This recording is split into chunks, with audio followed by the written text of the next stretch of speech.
Di awal film, kita pun diperlihatkan pada sesosok kaiju Buraki yang sedang menghancurkan bumi, yang dimana Buraki sengaja diciptakan untuk menghancurkan bumi karena Raja Kaiju yang ingin menguasai bumi dan juga menjadikan semua umat manusia menjadi para kaiju sama seperti Buraki. Scene pun lalu berpindah pada seorang wanita bernama Kone, yang dimana Kone adalah seorang Ultraman Giga yang bertugas untuk melindungi bumi.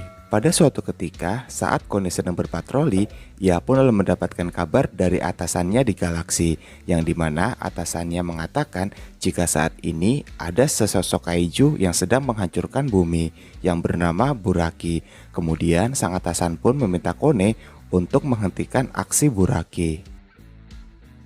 Singkat cerita, kini Kone pun telah berevolusi menjadi Ultraman Giga. Kemudian ia pun lalu mencoba untuk menghentikan Buraki yang menghancurkan bumi. Sehingga kaiju Buraki pun dapat dikalahkan oleh si Ultraman Giga, yaitu Kone.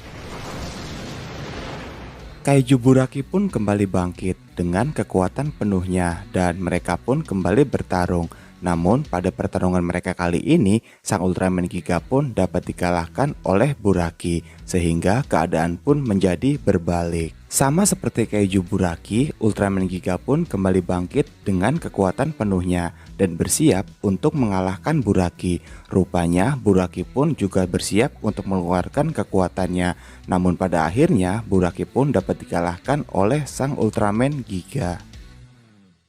Scene berlanjut pada seorang raja kaiju bernama Zack yang sedang berada di markas besarnya. Kemudian ia pun melihat jika kaiju ciptaannya Buraki telah dikalahkan oleh sang Ultraman Giga. Kemudian Zack pun membangkitkan kembali Buraki. Setelah itu ia pun memutuskan untuk langsung turun ke bumi. Sementara itu di bumi kita pun diperlihatkan oleh Nanta, pimpinan para galaksi yang sedang berpatroli untuk mencari keberadaan para kaiju.